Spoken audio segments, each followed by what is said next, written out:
A small window of relief for flooded out areas across the tri-state as today and parts of tomorrow is expected to be mostly dry. So take a look at this. This was the scene in Mastic Beach along the south shore of Long Island.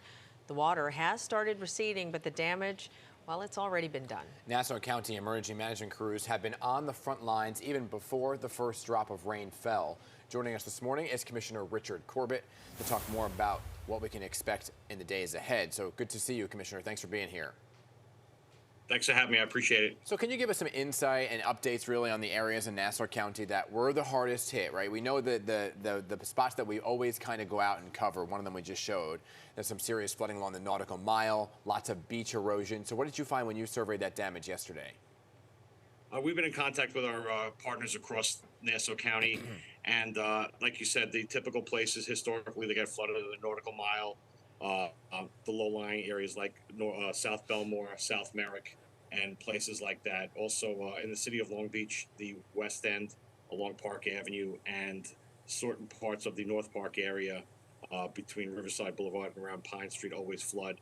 We also had a lot of beach erosion. We did document the beaches prior to the storm's arrival, and we will do a flyover with Nassau County Police Department Aviation to do further assessments. You know, obviously you all were super busy as yesterday, and you had people out there during the brunt of the storm.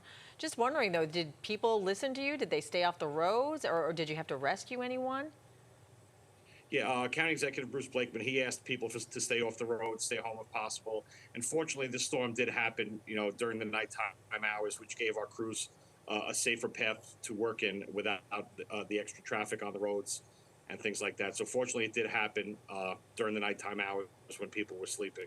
Yeah, so and that did help us a lot. Some of the flood waters come in pretty quickly, right? And it catches people by surprise. So do any folks need to be rescued?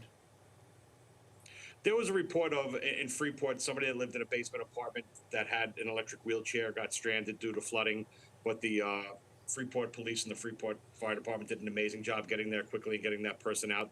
There was no real danger per se, but the person was nervous, and understandably so. But the brothers and sisters in blue and red, they really stepped up and got that person out quick. Oh, that's good. That's good news. Well, you also had crews out there actually the day before the storm, clearing out those storm drains. How much did that How much did that help? Oh, no question. Our Commissioner of Public Works, Ken Arnold, he had his crews out there clearing the storm drains, cutting down low-hanging branches, loose branches, which did keep the roadways clear. There was the flooding, and the water runoff was able to go into the storm drains as planned. Power outages, has power been restored to most of the area? I believe we have less than 100 people left without power. We did have PSE&G in our emergency operations center the entire operational period. They kept us up to date, and they are working diligently. They did not bring in a lot of out-of-state resources to assist them, which I really think helped with the quick recovery so far. I mean, you did have some pretty severe high winds out there. I mean, we're talking about power outages, et cetera, but what about damage to businesses? Did you have any businesses that suffered storm damage?